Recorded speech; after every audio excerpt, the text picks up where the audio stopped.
So we have been following how interested people are in this election for the last couple of months. Off the charts interest. People said they were watching this so closely, they're thinking about it. So you would think that would translate into some kind of huge voter participation number, that people were so interested they're going to show up. Turned out not to be the case, really. Nationally, we're at 57%, and in Utah, 49% of the eligible voters actually showed up to vote. That's third lowest in the country. Renee, what lowest, and it is something that Utah's been dealing with for a long time. How do we get more people to turn out to the polls? In Utah, it's being seen as a one-party state, and so people think my vote doesn't make a difference. Evan McMullen, I thought maybe would have inspired more people to come to the polls, but 49%, third lowest in the country. That's not a good number. And the Lieutenant Governor's office is saying, oh, we had great turnout. It's 80% turnout. That's 80% turnout of active voters. We did see more voters turn out in rural counties. I know in Summit County, they had 85% voter turnout of registered voters, not active, not eligible, but registered voters. That is by far the biggest turnout they've ever seen. Salt Lake County, huge as well. Yeah. I think it does show something about the enthusiasm in Utah. The fact that we have this this population, largely LDS population, and you have the church-owned newspaper that would not endorse the Republican candidate. And so I think that people felt like, oh, they didn't have much of a reason at the top of the ticket to go, really. What I saw as I looked at the numbers locally in Salt Lake County, I was looking at straight party voting. You can just click that thing and it says, just sign me up for all the Republicans or all the Democrats or Libertarians for that matter.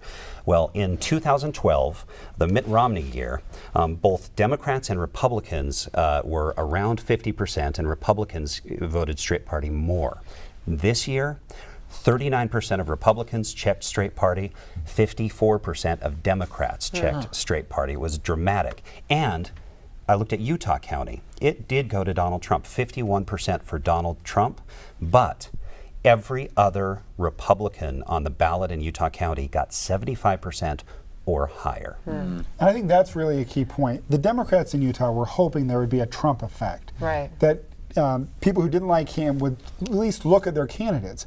But when you compare Trump's support in Utah to the support of a Gary Herbert for governor or Mike Lee for Senate, all of the other Republicans on the ballot in Utah did about as well as they would have done in a normal election year. And better for Mia Love. And better for Mia Love, which is what you would expect as a second term, more established.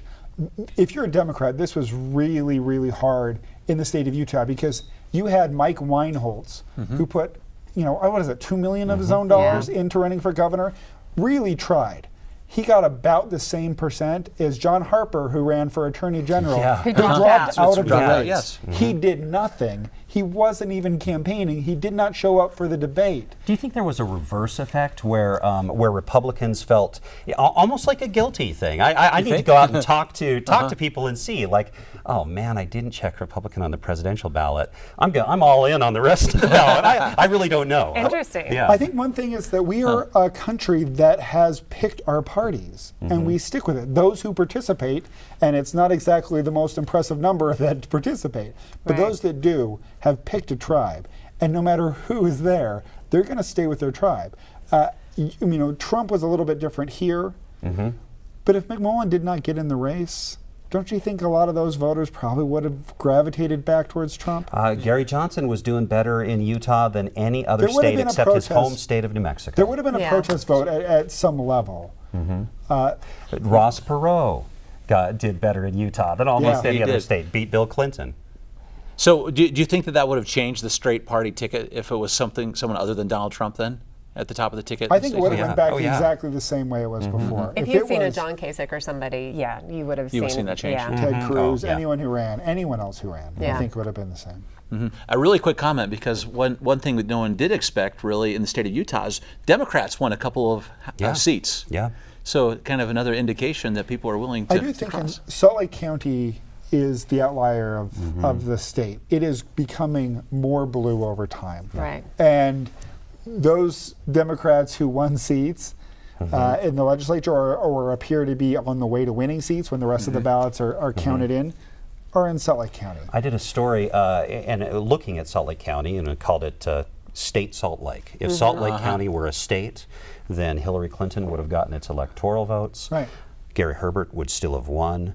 Doug Owens and Charlene Alberon would have won their races in Salt Lake County. Jason Chaffetz in that eastern end or the southern end of Salt Lake County would have still won. How did Mike Weinholz do in Salt Lake County? He still lost to Gary Herbert, and it was a much closer loss. I don't remember the exact numbers. He won at Summit.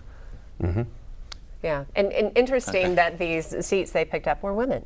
Right. Oh, You know, yeah, nice to see yeah. the open That's of the exactly- show and see It was. 4 female faces there. That's And we're going to end with that great comment, Oh, which okay. is true as well. Thank you so much for being part of this panel today.